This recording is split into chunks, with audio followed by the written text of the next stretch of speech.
Hello मेरे प्यारे बच्चों, क्या हाल चाल। मैं राज सर स्वागत करता हूं पूरे स्टेट के number 1 educational channel UP board high school पर। आशा है आप जिंदा जानदार जॉय पढ़ाई में से व्यस्त होंगे। प्यारे बच्चों, आज मैं आपके लाया हूं बहुत ही बेहतरीन चैप्टर। यार जैसे ना आप लोग चलते फिरते रहते हो, बैठे रहते हो, तो बड़ी किस अवस्था में है, क्या है चाल, क्या है वेग, क्या है त्वरण, क्या है, तमाम चीजों के बारे में आज हम इस चैप्टर में बहुत प्यार से और बेहतरीन तरीके से डिस्कशन करने वाले हैं, जानने वाले हैं, समझने वाले हैं और आतंक मचाने वाले हैं। तो प्यारे बच्चों, पूरी वीडियो में शुरू से अंत तक बने रहना है। जितने दोस्त यार हैं उनको एक बार वीडियो को सेशन को शेयर कर देना, ताकि वो नालायक भी जान सके कि क्या हो रहा है। अरे भाई, क्लास 9th आ गया है, इसके बाद क्लास 10th आ जाएगा, तो भाई अभी से यूट्यूब में पढ़ने की आदत डाले भाई। इसी प्रकार पढ़ना पड़ेगा, मैं ही पढ़ाऊंगा तुझे, इस बात को जान ले। आ गया तो बात आती है गति के वर्णन की। क्या होता है बड़ी गति? सबसे बड़ी बात आती है, अगर हम गति के बारे में बात करने वाले हैं तो कोई चीज पहले गति में है तो गति से पहले वो रुकी रही होगी, यानी वो विराम में रही होगी। तो ये विराम क्या होता है भाई? लाइक ये किस अवस्था में है? पेन किस अवस्था में? विराम में है। अगर ये मूव कर रही है तो किस अवस्था में है? ये गति की अवस्था में। क्या है? ये मूव कर रही है तो ये गति की अवस्था में। लेकिन अगर ये रुकी हुई है तो ये विराम अवस्था में है।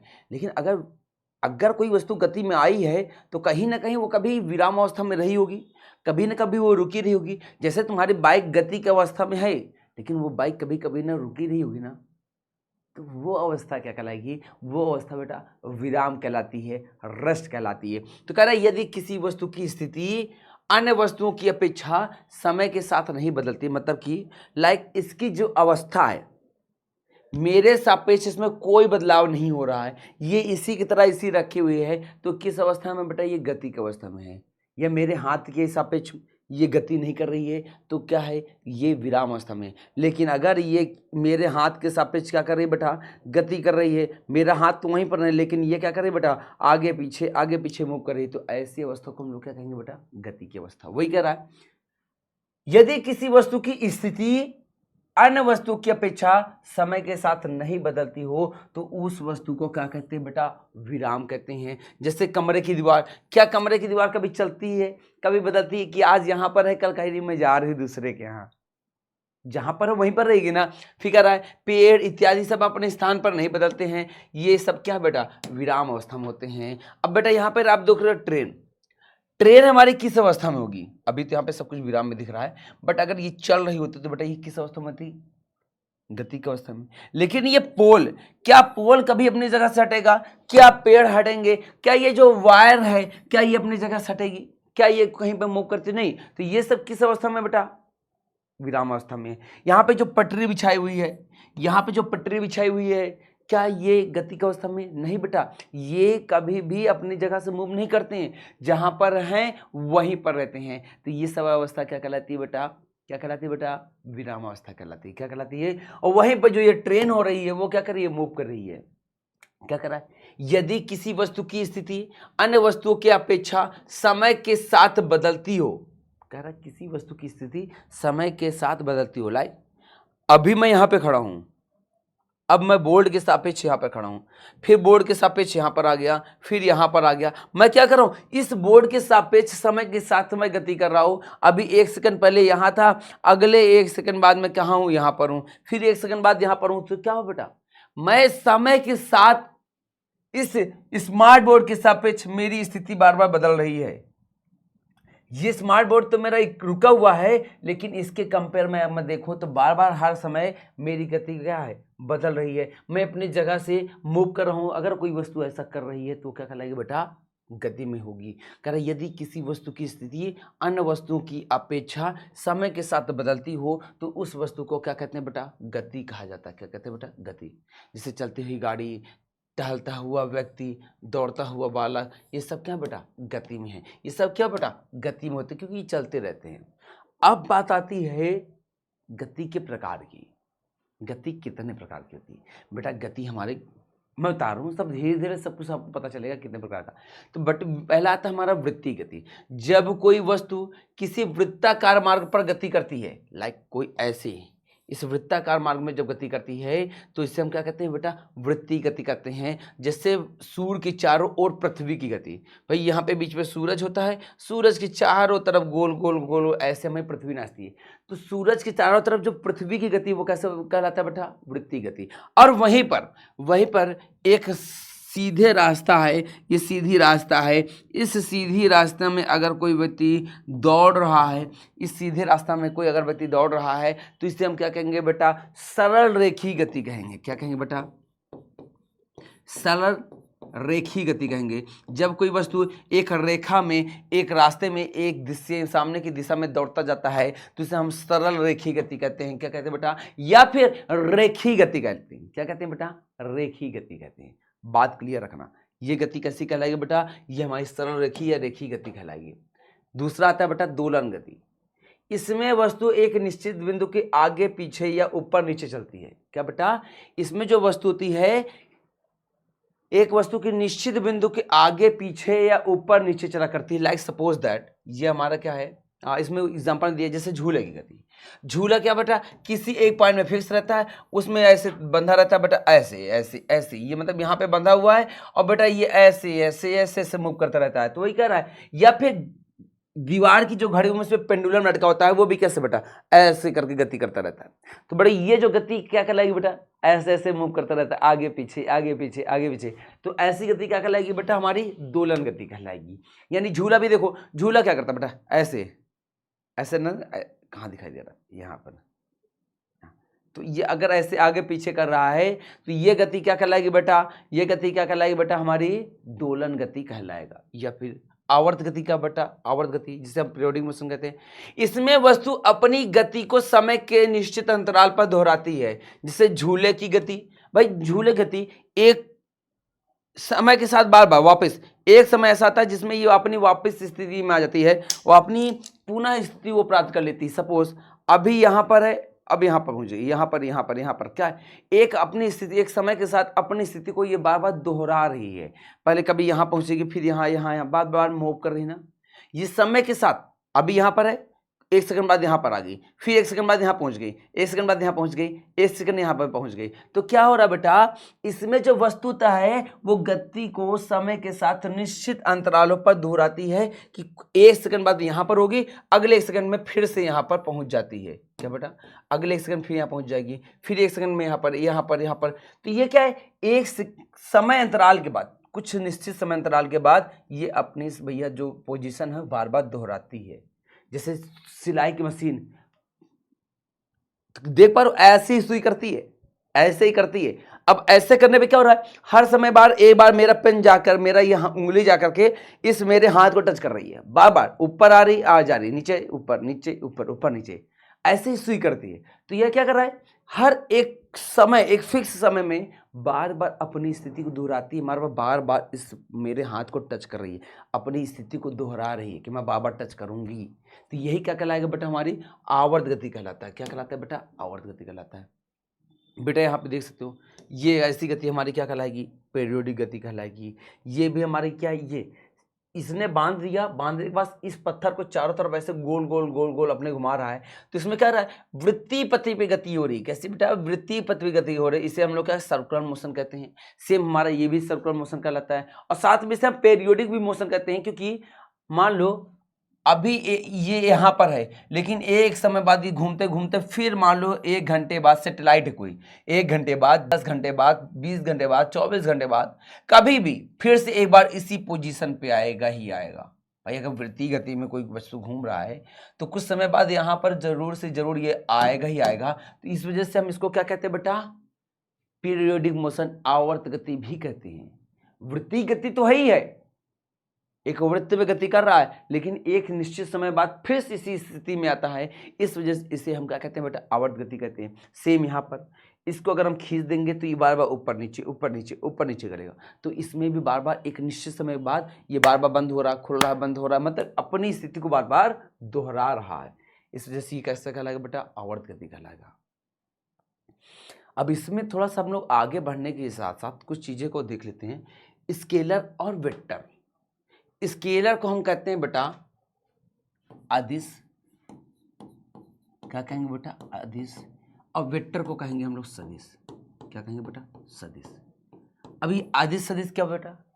देखो, कुछ चीज को मेजर करने के लिए, मापने के लिए हमारे पास कुछ भैया मात्रक होते हैं।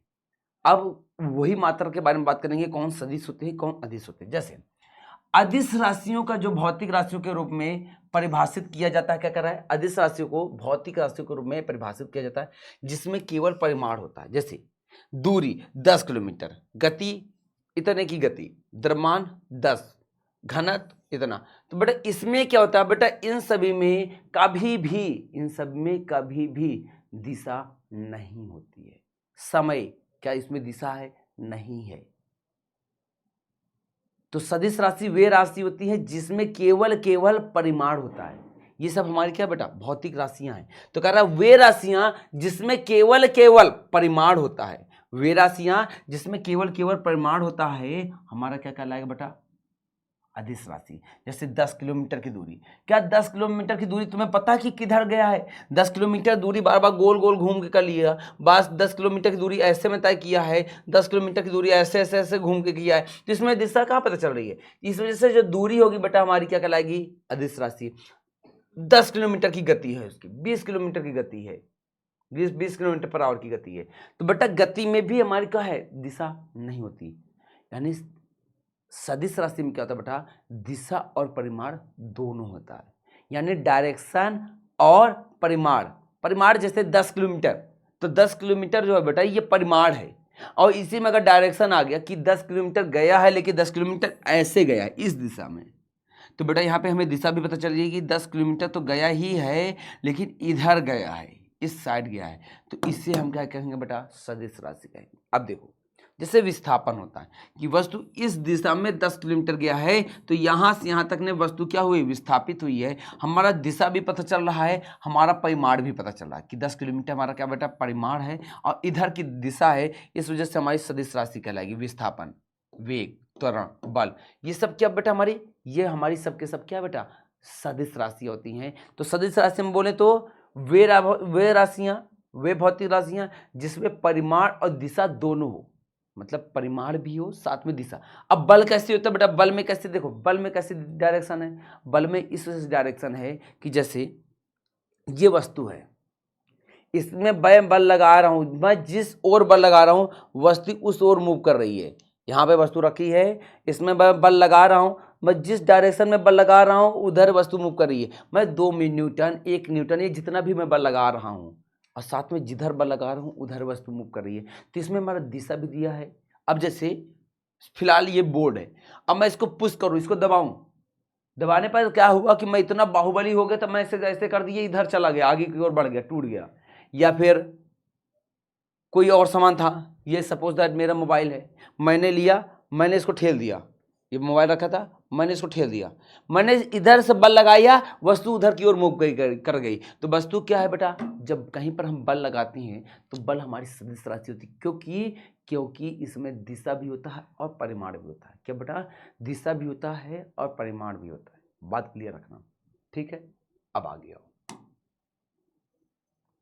ये बेटा सदिश और अदिश के बीच का अंतर है, इसको याद कर लेना, इसको देख लेना। जो अभी तक मैंने बताया है वही सारी चीज़ यहाँ पर लिखी हुई है, इसको आप तैयार कर लेना बेटा। अब आता है बेटा एक समान गति क्या होता है। हमने गति पढ़ ली है बेटा, अब बात करते हैं एक समान गति होता क्या है, क्योंकि बहुत ज़्यादा ये इंपॉर्टेंट सेक्शन रहने वाला है, क्योंकि अगर इसको तुम ध्यान नहीं दोगे तो गड़बड़ हो जाएगा, इस बात को समझो, ठीक है? अब बात करते हैं एक समान गति, ये होता क्या है। एक समान गति में भैया यदि कोई वस्तु समान समय में समान दूरी तय करती है, भले ही कालांतर कितना छोटा क्यों न हो, उस वस्तु की गति समान गति कहलाती। क्या कह रहा है? यदि कोई वस्तु समान समय में समान दूरी तय करती है, मतलब 1 घंटे में 2 किलोमीटर चली, अगले 1 घंटे में फिर से 2 किलोमीटर चली, अगले 1 घंटे में फिर से 2 किलोमीटर चली, अगले 1 घंटे में फिर 2 किलोमीटर चली, या फिर 10 मिनट में 20 किलोमीटर, अगले 10 मिनट में फिर से 20 किलोमीटर, अगले 10 मिनट में फिर से 20 किलोमीटर, अगले 10 मिनट में फिर से 20 किलोमीटर। क्या हो रहा है? हर 10 मिनट में वो 20 किलोमीटर जा रहा है, हर 10 मिनट में वो 20 किलोमीटर जा रहा है, या हर घंटे में वो 2 किलोमीटर जा रहा है। हर घंटे में वो 2 किलोमीटर पहले जैसे बताया, या फिर हर 10 मिनट में 20 किलोमीटर जा रहा है, तो ये क्या बेटा, समान समय में वो समान दूरी तय कर रहा है। तो ऐसी गति को हम लोग क्या कहते हैं बेटा, एक समान गति कहा जाता है। अगर कोई वस्तु समान समय में समान दूरी तय करता है तो उसे हम क्या कहते हैं बेटा, एक समान गति कहा जाता है। और वहीं पर इसका जस्ट अपोजिट अगर बोलते हैं कि यदि कोई वस्तु समान समय में असमान दूरी तय करे तो उस वस्तु की गति असमान गति कहलाती है। एग्जाम्पल में जान लो कि पहले 10 मिनट में उसने 20 किलोमीटर चला, फिर अगले 10 मिनट में उसने 30 किलोमीटर चला, अगले 10 किलोमीटर उसमें 5 किलोमीटर चला, अगले 10 मिनट में उसने 2 किलोमीटर चला, अगले 10 मिनट में उसने 15 किलोमीटर चला। आप देख रहे हो कि समय हर बार समान है, हर बार 10 किलोमीटर है, लेकिन जो दूरी है कभी 20 है, कभी 30 है, कभी 5 है, कभी 2 है, कभी 15 है।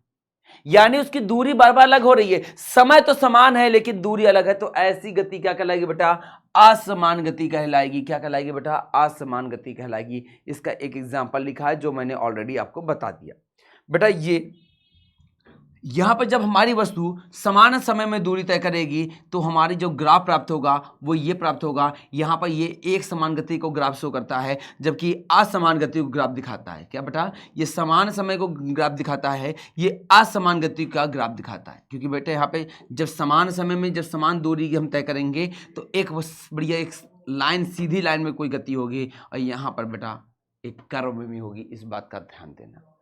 तो बेटा ये असमान गति को शो कर रहा है, ऊपर एक समान गति को ग्राफ शो कर रहा है। तो बेटा ये सब हमारी कार क्या करे, फार्मूला रेस, क्या ही खतरनाक लग रही, मजा आ रही है, मन तो कर रहा है इसी को लेकर भाग जाए, इस देश दुनिया से मोह माया से मुक्त हो जाए। अब चाल क्या होता है बेटा, क्या होता है चाल, यदि कोई भी वस्तु जब भी इकाई समय में जितना दूरी तय करती है उस वस्तु का चाल कहा जाता है। क्या कर रहा है, जब कोई वस्तु इकाई समय में, कितने इकाई समय में जो भी दूरी, कोई भी वस्तु जब भी इकाई समय में जितना भी दूरी तय करती है उस वस्तु की चाल कहलाती है। मतलब दूरी क्या होती है बेटा, दूरी क्या है, किसी व्यक्ति द्वारा चली गई पथ की लंबाई। जैसे ये क्या बेटा, पथ की लंबाई, किसी व्यक्ति द्वारा तय की गई पथ की लंबाई को क्या कहते हैं बेटा, चाल कहते हैं या दूरी कहते हैं। किसी वस्तु द्वारा तय किए गए पथ की लंबाई, ये रास्ता कितना लंबा है, यही जितना उसने जो ये पथ की लंबाई है, इस पथ की लंबाई मान लो 10 मीटर थी तो उसने कुल कितनी दूरी तय की बेटा, 10 मीटर की दूरी तय की। क्या की, इस पथ के रास्ते के जो लंबाई थी वो केवल 10 मीटर थी। कितनी थी बेटा, 10 मीटर थी। तो भैया कोई व्यक्ति ए से बी तक जाने में कितनी दूरी तय की है बेटा, 10 मीटर की दूरी तय की। तो कह रहा चाल क्या होता है बेटा, इस 10 मीटर की दूरी उसने मान लो 20 सेकंड में तय की। कितने सेकंड में बेटा, 20 सेकंड में। कितने सेकंड में, 20 सेकंड में। मतलब व्यक्ति ए से बी में पहुंचने में कितना समय लगाया, 20 सेकंड लगाया, और उसने कितनी दूरी तय की, 10 मीटर। तो बेटा यही क्या कहलाएगी बेटा, चाल कहलाएगी। क्या कहलाएगी बेटा, चाल कहलाएगी। तो कह रहा है जब भी कोई वस्तु इकाई समय में जितना दूरी तय करती है उसे वस्तु की चाल कहते हैं। चाल एक प्रकार की अदिश राशि होती है कि इसमें डायरेक्शन नहीं होता है, और इसका मात्रा क्या होता है बेटा, मीटर प्रति सेकंड होता है। तो चाल बराबर क्या होता है बेटा, चाल बराबर क्या होता है बेटा, चाल बराबर होता है दूरी बटा समय। क्या होता है बेटा, दूरी बटा समय, ये इसका फॉर्मूला होता है। अब यहाँ पर देखो चाल की अगर निकालेंगे तो बेटा दूरी कितनी थी, चाल हमें यहाँ पे अगर निकालना है तो चाल बराबर क्या था बेटा, दूरी कितना है बेटा, 10 मीटर, समय कितना है बेटा, 20 सेकंड। कितना है बेटा, 20 सेकंड। 0 से 0 कट गया और कितना गया, 0.5 मीटर प्रति सेकंड। जो व्यक्ति की चाल थी वो कितनी थी बेटा, 0.5 मीटर प्रति सेकंड। कितनी थी बेटा, 0.5 मीटर प्रति सेकंड उसकी चाल थी। अगर हम 2 से 1 को डिवाइड करेंगे तो क्या आएगा, 0.5 मीटर प्रति सेकंड। तो बेटा याद रखना कि कोई वस्तु ने मान लो कि चली गई पथ की लंबाई थी, इस पथ की लंबाई को उसने कितने समय में तय किया, अगर उसका उससे भाग दे देंगे तो हमें क्या पता चल जाएगा बेटा, चाल पता चल जाएगा। क्या पता चल जाएगा बेटा, चाल। क्या, चाल। आ गया। अब आता है बेटा चाल के प्रकार। बेटा हमारा आता है एक समान चाल, एक होता है हमारा असमान चाल। एक समान चाल क्या बेटा, जब कोई वस्तु समान समय में, जब कोई वस्तु एक निश्चित समय अंतराल पर समान दूरी तय करती है, क्या करती है, जब कोई वस्तु एक निश्चित समय अंतराल पर समान दूरी तय करती है तो उसे हम क्या कहते हैं बेटा, एक समान चाल कहते हैं। क्या कहते हैं बेटा, एक समान चाल कहते हैं। जो हमने अभी गति में पढ़ा ना कि जब कोई वस्तु एक समान समय में समान दूरी तय करती है, तो वही सेम हमारा चाल में भी आएगा कि जब कोई वस्तु एक निश्चित समय अंतराल पर समान दूरी तय करता है, जैसे 1 घंटे में 2 किलोमीटर, अगले 1 घंटे में 2 किलोमीटर, अगले 1 घंटे में 2 किलोमीटर, तो ऐसी चाल अगर है, ऐसी गति हो रही है, तो बेटा ऐसी गति को हम लोग क्या कहते हैं बेटा, एक समान चाल कहते हैं। कि समान समय में जब समान दूरी तय हो, समान हर 1 मिनट में 2-2 मीटर की दूरी तय हो रही है, तो बेटा क्या कहलाएगा बेटा, समान समय में समान दूरी एक समान चाल कहलाएगा। असमान चाल क्या होता है, इससे बेटा परिवर्ती चाल भी कहते हैं, नाम से जाना जाता है। जब कोई वस्तु निश्चित समय अंतराल पे, मतलब हर 10 मिनट में, मान लो 10 minute 10 minute 10 minute 5 metre 15 metre 2 metre, ये हमारा क्या था बेटा, समय था। हर 10 मिनट में, पहले 10 मिनट में 5 मीटर, अगले 10 मिनट में 15 मीटर, अगले 10 मिनट में 2 मीटर, 10 मिनट में 2 मीटर, समान समय में बेटा असमान दूरी तय हो रही है। तो इस प्रकार की जब गति होगी तो हम क्या, चाल बराबर क्या होता है बेटा, चाल बराबर क्या होता है, हम जानते हैं ना, दूरी बटा समय, दूरी बटा समय। तो चाल यहां से आ गया ना कि ये दूरी बटा समय, दूरी बटा समय, चाल तो हमें निकल आएगी ना। इसी वजह से हमारा चाल ही बन जाएगा। जो गति हमने पढ़ा, गति चाल एक ही जैसा हो गया, ठीक है, बात का ध्यान देना। गति में ही हमारा चाल भी आता है, वेग भी आता है, इस बात का ध्यान देना। गति ही है चाल और वेग। अब दोनों गति को हमने 2 भाग में बांट दिया है, एक चाल एक वेग। चाल हमारी अदिश राशि होती है, चाल हमारी अदिश राशि होती है, जबकि वेग हमारी सदिश राशि होती है। तो यहाँ पे बेटा समान समय अंतराल में असमान दूरी तय करते हैं, तो बेटा ये असमान चाल कहलाता है। क्या कहलाता है बेटा, असमान चाल कहलाता है। बेटा आता है अब औसत चाल। औसत चाल क्या होता है बेटा, इसे माध्य चाल भी कहते हैं। किसी वस्तु के द्वारा तय की गई कुल दूरी और उस दूरी को तय करने में लगे कुल समय के अनुपात को ही औसत समय कहते हैं। मतलब कि मेरे को यहां से लखनऊ जाना था, इलाहाबाद से लखनऊ जाना था, कुल दूरी यहाँ से यहाँ तक थी भैया, मान लो कि 300 किलोमीटर। कितनी थी बेटा, 300 किलोमीटर। और यहाँ पर 300 किलोमीटर पहुँचने में मैंने लगा दिए 6 घंटे। कितने बेटा, 6 घंटे लग गए। टोटल कितने घंटे लगे, 6 घंटे लग गए। कभी मैं रुक भी गया था, कभी गाड़ी तेज भी चलाई, ओवरऑल सब करके मैं 30 किलोमीटर की दूरी 6 घंटे में तय की। कितने घंटे में तय की, 6 घंटे में। भाई मैं कभी शायद रुक गया हूँगा, कभी मैंने गाड़ी तेज चलाई होगी, कभी गाड़ी तेज भी चलाई होगी, तो कभी मैंने बैठ के आराम किया होगा, कभी मैंने गाड़ी चलाता ही रह गया होगा। तो लेकिन मैंने देखा कि मैं घर से 2 बजे निकला था। कितने बजे, 2 बजे निकला था, और वहाँ पे कितने लग रहा हूँ, क्या बजे पहुँचा था, 6 घंटे बाद, यानी 8 बजे। कितने बजे पहुँचा वहाँ पर, 8 बजे। यानी ओवरऑल मैंने कितने घंटे लिए बेटा, 6 घंटे लिए। तो वही करा है, तय की गई कुल दूरी बटा कुल लिया गया समय। तो कुल दूरी मैंने कितनी तय की बेटा, कुल दूरी मैं कितनी तय की बेटा, मैंने 300 किलोमीटर तय की। और कितना समय लगा बेटा, 6। कितना, 6। अब डिवाइड करो, 6 पंचे 30, यानी जो मेरी औसत चाल थी वो कितनी थी बेटा, 50 किलोमीटर प्रति घंटा। मतलब मेरी जो औसत चाल थी वो ये थी। शायद ही मैं, शायद भाई देखो 300 किलोमीटर गाड़ी चलाया हूँ, तो शायद मैं खाली रास्ता रही होगी तो तेज से चलाया होऊंगा, शायद है कि बीच में मैं रुका रहा हूँगा, शायद मैं कभी 10-15 किलोमीटर पर आवर की स्पीड से चलाया हूँगा। लेकिन मेरी जो औसत चाल थी वो कैसे निकलेगी, हमने कुल कितनी दूरी तय कर ली और कुल कितना समय लगा दिया, उससे हमारा क्या निकल के आएगा बेटा, औसत चाल। तो औसत चाल के लिए क्या होगा बेटा, तय की गई कुल दूरी बटा कुल समय, v = s/d। s हमारी कुल दूरी बटा कुल समय होता है। यहीं से हमारे जब 300 को हम 6 से डिवाइड करेंगे तो हमारा जो औसत चाल के आएगी वो 50 किलोमीटर पर आवर आएगी। इस बात का ध्यान देना। आओ अब आता है बेटा ताक्षणिक चाल। ये बहुत क्या होता है, ये बहुत इंपॉर्टेंट चीज है। क्या करा है, ताक्षणिक चाल किसी क्षण पर गतिशील वस्तु की चाल को ही ताक्षणिक चाल कहते हैं। मतलब लाइक मेरे सामने से कोई कार गुजर रही थी, ऐसे कार गुजर रही थी, और मेरे सामने अभी मान लो बहुत तेज से जा रही थी, अब बहुत तेज से जा रही थी, मैंने कहा अभी इस समय इसकी चाल क्या है, तो भैया इसकी पता चली इसकी चाल 300 किलोमीटर पर आवर थी।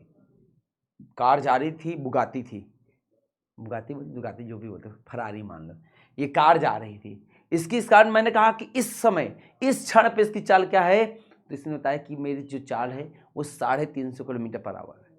तो यही चाल क्या कहलाएगी, कह रहा है कि ताछड़ी चाल किसी क्षण पर गतिशील वस्तु की चाल को क्या कहते हैं बेटा, हम ताछड़ी चाल कहते हैं। ये वस्तु मान लो कोई गतिमान थी, एग्जैक्टली इस समय इसकी चाल क्या है, यही चाल इसकी ताछड़ी चाल कहलाएगी। मतलब स्पेसिफिक टाइम में या पॉइंट पर जो वस्तु की चाल होती है उससे हम क्या कहते हैं, ताछड़ी चाल। मान लो कोई वस्तु गाड़ी चलाते हुए जा रहा था, मैंने कहा इस समय इसकी चाल क्या होगी, या यहाँ पर इसकी चाल क्या रही थी। मान लो यहाँ पर चाल इसकी कितनी थी, 250 किलोमीटर पर आवर थी। तो बेटा 250 किलोमीटर पर आवर की जो चाल है वो इसकी ताछड़ी चाल कहलाएगी। क्या कहलाएगी, ताछड़ी चाल कहलाएगी। बात क्लियर, बात क्लियर, आशा करते हैं बात क्लियर ही होगी। आगे आओ। अब आता है वेग। वेग क्या होता है बेटा, किसी वस्तु द्वारा, कह रहा है किसी वस्तु द्वारा एकांक समय में निश्चित दिशा में चली गई दूरी को हम क्या कहते हैं, वेग कहते हैं। बेटा मान लो कोई, मैंने बताया था ना स्टार्टिंग में, विस्थापन। विस्थापन, विस्थापन क्या होता है बेटा, किन्हीं दो बिंदुओं के बीच की न्यूनतम दूरी। ये मान लो ए और बी, ये इसके बीच की न्यूनतम दूरी होगी। इससे कम दूरी कहीं पर भी होनी चाहिए। अगर ये थोड़ा सा मुड़ा या कहीं से भी इसके पास गया तो दूरी बढ़ जाएगी। तो इन दोनों के बीच की जो निश्चित दूरी है वो केवल ये है, ये नीचे वाली लाइन। यही क्या कहलाएगा बेटा, विस्थापन। दो बिंदुओं के बीच की निश्चित दूरी क्या कहलाएगी बेटा, विस्थापन। और अगर हमें यहां से यहां जाना है तो विस्थापन, तो यानी हमारा यही एक डायरेक्शन है। यानी विस्थापन में हमारा दिशा दिया हो रहता है, विस्थापन में हमारा दिशा पता रहती है, विस्थापन में हमारी दिशा पता रहती है। ठीक, अब देखो बेटा, कह रहा किसी वस्तु द्वारा एकांक समय में, किसमें, किसी वस्तु द्वारा एकांक समय में निश्चित दिशा में चली गई। बेटा ये मान लो, कह रहा ये निश्चित दिशा थी, यहां से यहां तक दिशा में पता थी। ये दूरी थी 10 किलोमीटर। कितनी थी, 10 किलोमीटर। ठीक है, मान लो इस 10 किलोमीटर को चलने में लगा दिया मैंने 2 किलोमीटर। कितना था, 2 किलोमीटर, अरे 2 घंटे, 2 घंटे 2 आवर्स। ये यहां से यहां तक की दिशा मुझे पता थी, इसी दिशा में ये व्यक्ति गया है। मान लो राम यहां से, राम जो है इस जगह से ए से बी तक गया है, राम जो है ए से बी तक गया है और इस डायरेक्शन में उसने 10 किलोमीटर की दूरी तय की है। इस दिशा में 10 किलोमीटर की दूरी तय की है, और लेकिन उसने समय कितना लगा दिया बेटा, 2 घंटे। यानी पैदल जा रहा था, क्या लग रहा है, 2 घंटे लगा दिए। तो बेटा यहाँ पे क्या है, ये जो दूरी है वो एक निश्चित दिशा में है। किसमें बेटा, एक निश्चित दिशा में है। इस वजह से ये दूरी हमारी क्या कहलाएगी बेटा, विस्थापन कहलाएगी। क्या कहलाएगी बेटा, विस्थापन कहलाएगी। तो यहाँ पर हमारा जो वेग बराबर होता है, वेग बराबर होता है, बोल सकते हो विस्थापन बटा समय। बोल सकते हो क्या बेटा, विस्थापन बटा समय, या फिर वेग बराबर ये भी बोल सकते हो निश्चित दिशा में, निश्चित दिशा में चली गई दूरी बटा समय, क्या कहलाएगा, वेग कहलाएगा। यानी मान लो 10 किलोमीटर को उसने 2 घंटे में तय किया, 10 किलोमीटर को उसने 2 घंटे में तय किया, तो v बराबर हम निकालेंगे, निश्चित दिशा में तय की गई दूरी हमारी 10 किलोमीटर थी और समय कितना था बेटा, 2 घंटे था।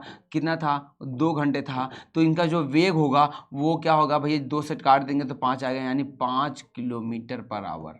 क्या होगा बेटा, 5 किलोमीटर पर आवर की उसकी क्या थी बेटा, वेग थी। बेटा यहां पर भी हमारा दूरी बटा समय होगा, लेकिन ये दूरी में एक खासियत है कि इसमें दिशा की जरूरत होती है। अगर डायरेक्शन दिया हुआ है, अगर हमें दिशा पता चल रहा है कि इधर से इधर ही गया है, तो बेटा हम यहाँ पे कह देंगे हाँ कि भैया जो उसकी कुल दूरी थी बेटा, कुल समय बेटा हमारा क्या आ जाएगा, वेग कहलाएगा। यहाँ से यहाँ तक की 10 किलोमीटर की उसने दूरी तक की, इसको यहाँ से यहाँ तक तय करने में उसने 2 घंटे लगा दिए, तो क्या कहलाएगा बेटा, हमारा वेग कहलाएगा। वेग इसलिए कहलाया, ये बेटा हमारा चाल भी कहलाता। क्या कहलाता बेटा, चाल। अगर हमें दिशा ना पता होती, मान लो ये इधर से इधर गया, लेकिन कैसे गया हमें पता नहीं, मान लो हल्का ऐसे करके 10 किलोमीटर गया होता, ये किधर से भी गया होता। अगर इसकी भैया निश्चित दूरी, इन दोनों के बीच की दूरी का दिशा अगर हमें ना पता होता तो ये हमारा चाल कहलाता है। लेकिन हमें पता था कि ए से बी की ओर गया है, किधर गया बेटा, ए से बी की ओर गया है, और ये इन दोनों के बीच की क्या है, न्यूनतम दूरी है। ए और बी की जो न्यूनतम दूरी है वो कितना बेटा, 10 किलोमीटर है। इस वजह से हमें डायरेक्शन भी पता चल रहा है, तो इस वजह से हम इसको क्या कहेंगे, वेग कहेंगे बेटा। क्या कहेंगे बेटा, वेग कहेंगे। आओ, वेग का सूत्र क्या होता है बेटा, निश्चित दिशा में चली गई दूरी बटा समय। वेग बराबर विस्थापन बटा समय भी होता है। वेग का मात्रक क्या होता है बेटा? वेग का मात्रक मीटर प्रति सेकंड होता है, जो हमारे चाल का भी मात्रक होता है बेटा। बस चाल में इतना होता है कि जो इसमें दूरी होती है उसमें दिशा नहीं होती है। चाल में जो दूरी होती है बेटा उसमें दिशा नहीं होती है, जबकि वेग में जो दूरी होती है उसमें दिशा भी पता होती है। बस इतना ही अंतर है, बस और कुछ नहीं। अतिरिक्त मात्रक बेटा किलोमीटर प्रति घंटा होता है, सेमी मीटर प्रति सेकंड भी होता है। तो इन सभी को भी याद कर लेना, ये भी काम आएंगे बेटा। ये चाल और वेग में अंतर होता है, इसको एकदम से याद कर लेना, ये भी तुम्हें काम आएगा। आ गया। अब आता है बेटा वेग के प्रकार। जिस प्रकार हमारे चाल के प्रकार थे, सेम एटरीज हमारे वेग के भी प्रकार होंगे कि जब कोई वस्तु समान समय में समान दूरी तय करती है, लेकिन यहाँ पे दूरी एक निश्चित दिशा में होनी चाहिए, बस इतना ही अंतर आएगा। तो एक समान चाल, एक समान वेग, औसत वेग, सब कुछ जैसे चाल में था वैसे हमारा वेग में भी होगा। तो जब कोई गतिमान वस्तु किसी निश्चित दिशा में समान दूरी तय करती है, क्या बोला? जब कोई गतिमान वस्तु किसी निश्चित दिशा में समान दूरी तय करती है, समान समय में समान दूरी तय करती है, तो बेटा वो क्या कहलाता है? एक समान वेग कहलाता है। औसत वेग वही कि किसी वस्तु द्वारा समय के साथ तय की गई कुल दूरी बटा कुल समय क्या कहलाएगा? हमारा औसत वेग कहलाएगा। यहाँ पर भी दिशा जो होगी, जो कुल दूरी होगी, वो एक निश्चित दिशा में ही होगी, इस बात का ही ध्यान देना, अदरवाइज सब चीजें सेम रहेंगी। असमान वेग, यदि कोई वस्तु चल रही है एक निश्चित दिशा में समान दूरी, समान समय में असमान दूरी करती है, एक निश्चित दिशा में समान समय में असमान दूरी तय करती है, उसे हम असमान वेग कहते हैं। बेटा देख सकते होगे केवल यहाँ पे जो दूरी के लिए एक निश्चित वर्ड यूज कर दे रहा है, एक निश्चित दिशा में बात कर दे रहा है। अगर ये निश्चित दिशा नहीं होगा तो बेटा यही चाल की डिफिनेशन हो जाती है कि जब कोई वस्तु निश्चित समय में समान समय में समान दूरी तय करता है। यहाँ पे क्या है? एक निश्चित दिशा में समान समय में समान दूरी तय करता है। बट यहाँ वेग में बस इतना ही, चाल वेग में बस इतना ही अंतर है कि चाल में दिशा नहीं होती है और वेग में दिशा नहीं होती है। वेग में दिशा होती है, चाल में दिशा नहीं होती, बस यही अंतर आ जाता है। अदरवाइज दोनों की डिफिनेशन हमारी यहाँ पर होती है। ताक्षरी चाल में भी वही अंतर आता है। आगे देखो, अब आता है बेटा एक नया चीज, ये सापेक्ष वेग क्या होता है? Relative velocity. बेटा रिलेटिव वेलोसिटी एक तरह से वो वेलोसिटी होती है, जैसे सपोज दैट जैसे हम ट्रेन में बैठे हुए हैं। किस में बैठे हुए हैं? ट्रेन में बैठे हुए हैं। अब ट्रेन में बैठे हुए हैं तो क्या मैं गतिमान हूं? क्या भाई ट्रेन चल रही, मैं तो चल नहीं रहा हूं, मैं तो ट्रेन में बैठा हुआ ना। लेकिन जब बाहर से मुझे कोई देखेगा तो मुझे क्या करना? मैं चल रहा हूं, मैं तो जा रहा हूं ना।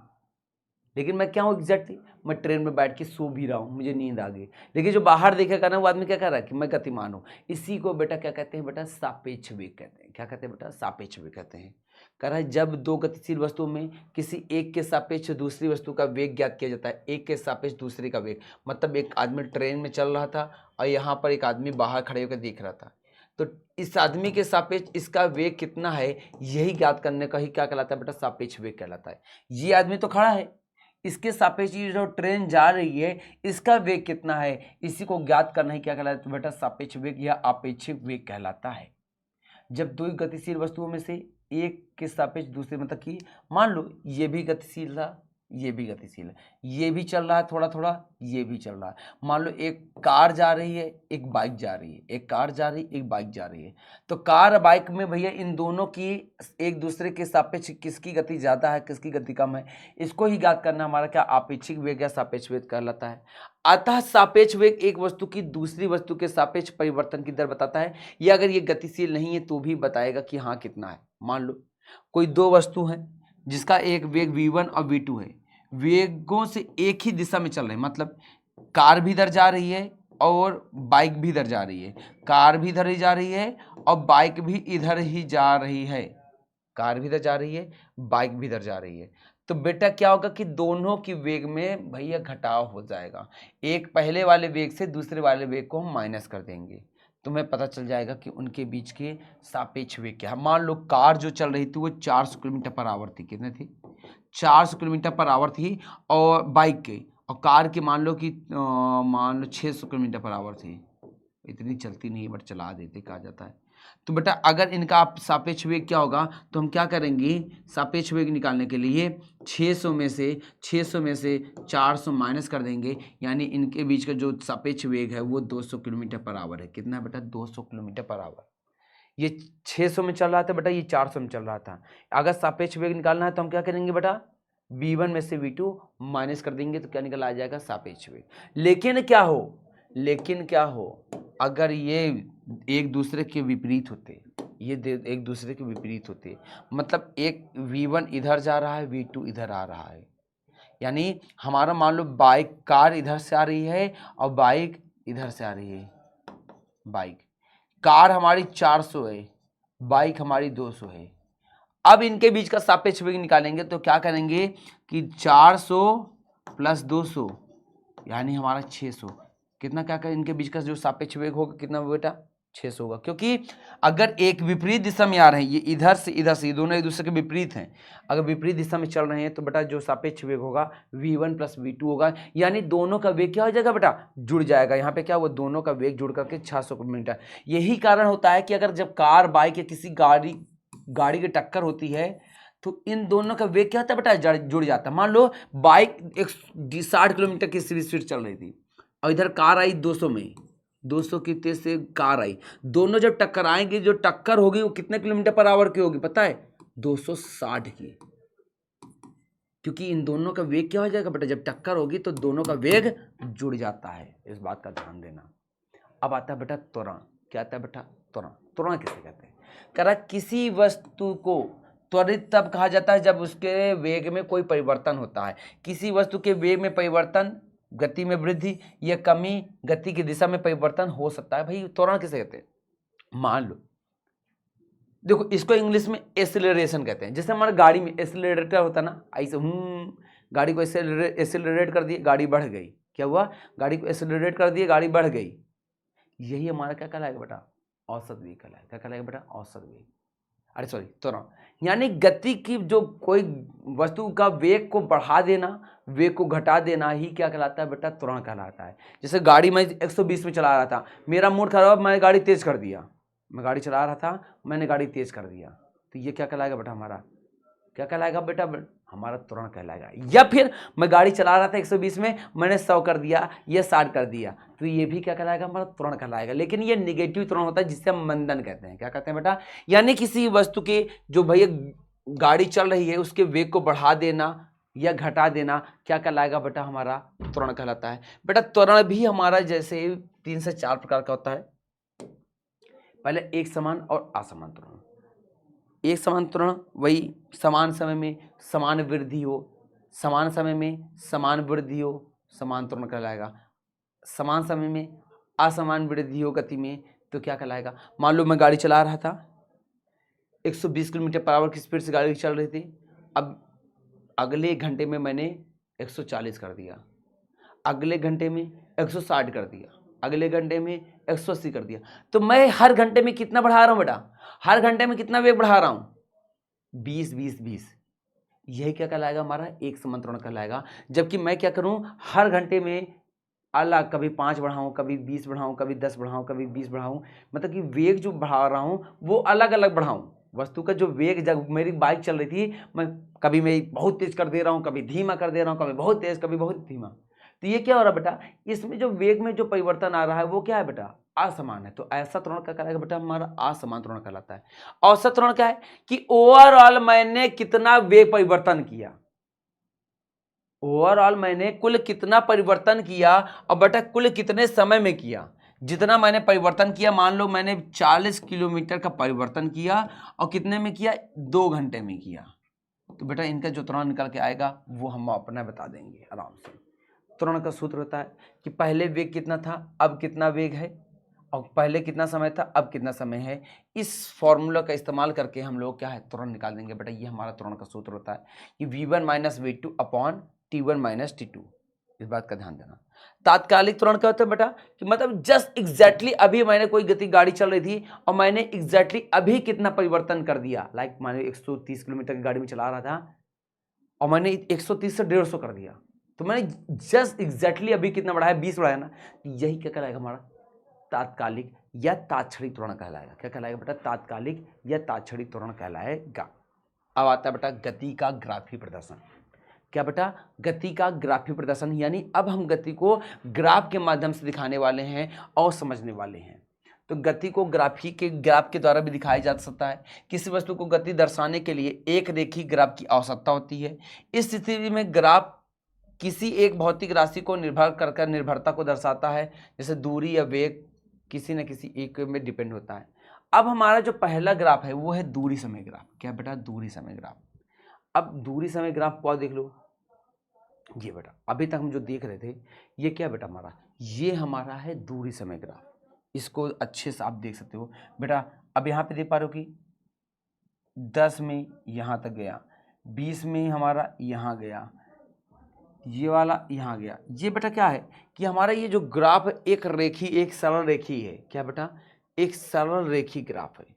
ये ग्राफ समान समय में समान दूरी को दिखाई दे रहा है। क्या दिखा रहा है? समान समय में समान दूरी को दिखाई दे रहा है। ये ग्राफ दूरी समय ग्राफ में कर रहा है का प्रयोग वस्तु की चाल ज्ञात करने के लिए करते हैं। किस लिए करते हैं इसका इस्तेमाल? किसके लिए करते हैं बेटा? वस्तु की चाल ज्ञात करने के लिए। वस्तु की चाल ज्ञात करने के लिए ऊपर दिए गए दूरी समय ग्राफ को AB से मतलब AB को लिया जाता है। बिंदु A से X अक्ष के समानांतर रेखा और बिंदु B से Y अक्ष के समानांतर एक रेखा खींची जाती है। दोनों रेखाएं बिंदु C पर मिलकर के एक त्रिभुज बनाती हैं। अब फिर इसके बाद हम लोग बेटा एक बात सुनो, मैं एक काम करता हूँ।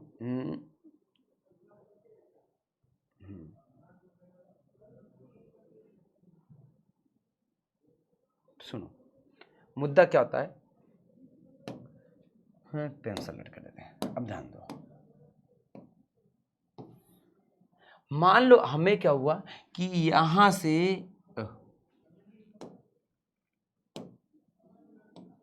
या यहां से मान चलो हम A से B तक का हमें वेग निकालना है। क्या करना है बेटा? A से लेकर के हमें B तक का वेग निकालना है कि जब वस्तु जा रही थी तो यहाँ से यहाँ तक में उसने कुल कितना वेग या कुल कितनी दूरी तक की इसके निकालना है। तो इसका अगर हमें चाल निकालना है, वेग निकालना है, दूरी निकालना है, क्योंकि बेटा हमारा क्या डिस्टेंस बट अपॉन टाइम ये किस में होता है बेटा? चाल में होता है। तो A और B तक में उसकी क्या चाल थी, A से B तक की अगर हमें चाल निकालना है तो क्या करेंगे बेटा? इसी को ही हम सूत्र लगाएंगे। इसमें क्या है बेटा? इसको अगर हम देखेंगे तो क्या होगा बेटा? अगर हम यहाँ से इसका देखा जाए ये हम एक त्रिभुज बना देंगे। क्या करेंगे बेटा? एक त्रिभुज बना देंगे। ये त्रिभुज का एरिया निकाल करके क्या करेंगे बेटा? त्रिभुज का एरिया निकाल करके हम क्या है उसका सूत्र निकाल करके पूरा वस्तु का वेग निकाल सकते हैं। यहाँ पर आता है कह रहा है AC जो समय अंतराल को बताता है T1 माइनस T2 तथा BC जो S1 और S2 को दूरी बताता है। अतः ग्राफ के अनुसार T1 में से T2 में से T1 माइनस कर देंगे, S2 में से S1 माइनस कर देंगे। अब ग्राफ को देखो, मतलब ये क्या है बेटा? हमारा T2 है, ये हमारा क्या है? T2। ये हमारा क्या है? T1। तो 60 में से 40 माइनस कर दो और इधर माइनस कर दो 40 में से 30। क्या कर दो? 60 में से 40 माइनस कर दो। ये हमारा क्या है बेटा? समय है। और 30 में से 40 माइनस कर दो। कितना? 40 में से 30। ये बेटा हमारा S2 है, ये हमारा S1 है। S2 है और S1 है 30। तो बेटा हमारा जब माइनस करोगे तो कितना आएगा? ये कितना आ गया? 10 किलोमीटर अपॉन ये कितना आ गया? 20 मीटर। कितना आ गया बेटा? 20 मिनट। यही हमारा क्या बेटा? यही निकालने का हमारा चाल की 10 किलोमीटर अपॉन 20। इसको जब सॉल्व करोगे, इसको मीटर और किलोमीटर को मीटर और इसको सेकंड में चेंज करोगे तब वैल्यू आएगी। अब पहले एक बात सुनो, ये मुद्दा क्या मुझे पता कि आप लोग को अभी समझ नहीं आया, मैं इसको एक बार फिर से समझाता हूँ। बेटा जब ऐसे कोई ग्राफ वाला जब क्वेश्चन होता है तो यहाँ पर क्या होता है कि यहाँ पर हम थोड़ा सा अलग से चुनते हैं। अब सुनो क्या करा जाएगा, मैं क्या करता हूँ, मैं ग्राफ बनाता हूँ, तुम ध्यान से देखना। ये हमारा कोई ग्राफ है, ठीक है, ये हमने लाइन खींच दी। हमने कहा ये हमारा 10 है, 10 सेकेंड, 20 सेकेंड, 30, 40,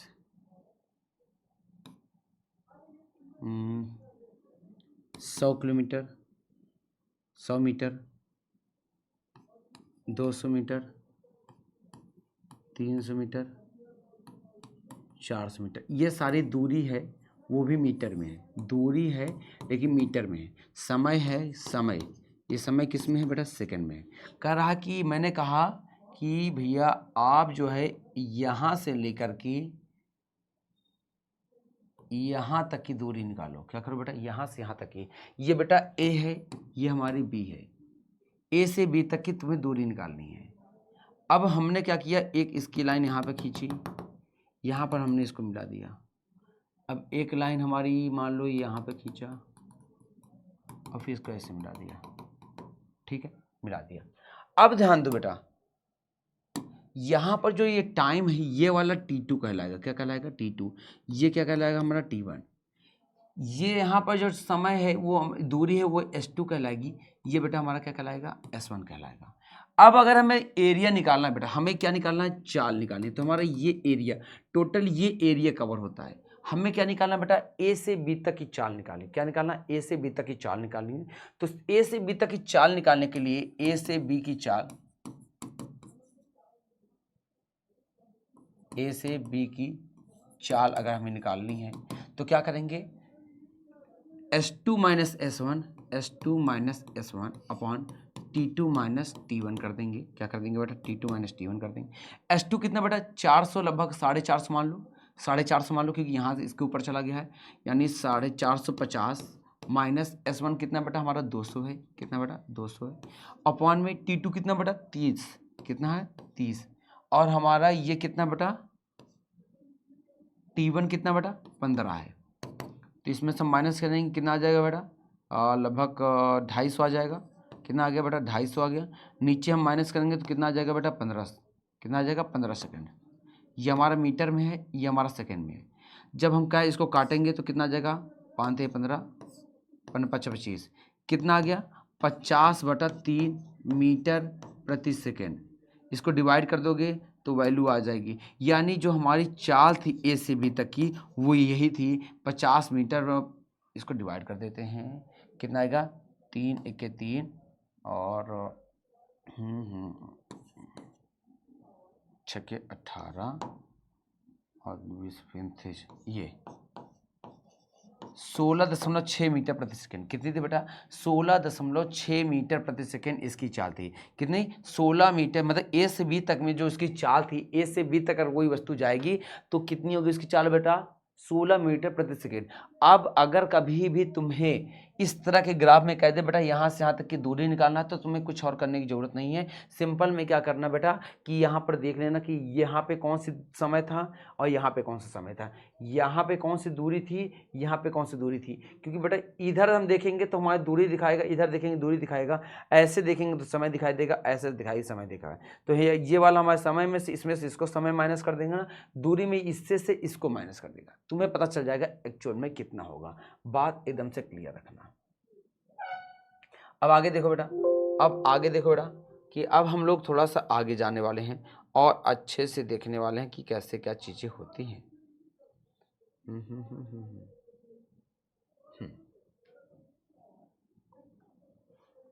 ये बेटा है आपका गति के समीकरण। पहले क्या था कि इन गति को समीकरण को वे भैया ग्राफ के माध्यम से प्रूव करना रहता था, सिद्ध करना रहता था, बट अब ऐसी कोई चोचलेबाजी नहीं है, मतलब अब ऐसी करने की जरूरत नहीं है। पहला समीकरण क्या है बेटा तुम्हारा, वेग का, v = u + at, v = u + at हमारा समीकरण है, जहां पर v हमारा क्या है बेटा अंतिम वेग है, u हमारा क्या है प्रारंभिक वेग है, a हमारा त्वरण है और t हमारा समय है। क्या बेटा, t हमारा समय। अब बेटा ये बात जानना है, जैसे मान लो अंतिम क्या होता है बेटा, जैसे मान लो कोई गाड़ी अभी चल रही है, अभी मान लो 20 किलोमीटर की स्पीड से चल रही है और कुछ समय बाद वो 40 किलोमीटर में चलने लगी। कितनी, 40 किलोमीटर के हिसाब से। तो 20 किलोमीटर हमारा u कहलाएगा और अभी जो चल रही है हमारा क्या कहलाएगा बेटा, v कहलाएगा। v हमारा अंतिम वेग है, u हमारा क्या कहलाएगा बेटा प्रारंभिक वेग, मतलब कि वस्तु जो चल रही थी अब कितनी चल रही है बेटा, पहले 20 किलोमीटर के हिसाब चल रही थी, अब कितना चल रही है बेटा, 40 चल रही है। तो ये हमारा क्या कहलाएगा बेटा, ये क्या कहलाएगा हमारा प्रारंभिक वेग, ये हमारा अंतिम वेग कहलाएगा। बेटा गति का दूसरा समीकरण क्या है बेटा कि दूरी समय ग्राफ भैया हमारा दूसरे समय समीकरण के हिसाब से s बराबर कहता है ut + ½ at²। क्या, ut + ½ at²। बेटा यस यहाँ पर क्या कहलाएगा बेटा, दूरी विस्थापन कहलाएगा, u हमारा प्रारंभिक वेग है, t हमारा समय और a हमारा क्या है बेटा, a हमारा क्या है त्वरण है। इस चीज को याद रखना। ये हमारा गति का तीसरे समीकरण में से ये दूसरा है, 3 समीकरण में से, और गति के तीसरे समीकरण से हमारा ये तीसरा वाला है क्या, v = you square plus 2s। v हमारा क्या है, अंतिम वेग है, u हमारा प्रारंभिक वेग है, 2 हमारा तो है ही है, as। तो बेटा अगर हम ये भी हमारा क्या, ये हमारा वेग दूरी समीकरण है। कैसा है बेटा, वेग दूरी समीकरण से हम इसको निकालते हैं। अभी आप लोग इसको देखिए तो अभी ग्राफ आप इतना आप रह नहीं गया है, ऑलरेडी बहुत छोटा कर दिया गया है सिलेबस। अदरवाइज हमारा ये इसको पहले बहुत प्रूव कराया जाता था, बट अब इस सिलेबस में आप कर नहीं रहेगा तो इसको परेशान होने की जरूरत नहीं है। तो फिलहाल ये आपका पूरा का पूरा चैप्टर था। मैंने कोशिश की है आपको अधिकतर चीज़ें समझाने की। आशा करते हैं आपको क्लास पसंद आई होगी। तो बेटा मिलते हैं अगली क्लास में, तब तक के लिए नमस्कार, राधे राधे, जय हिंद।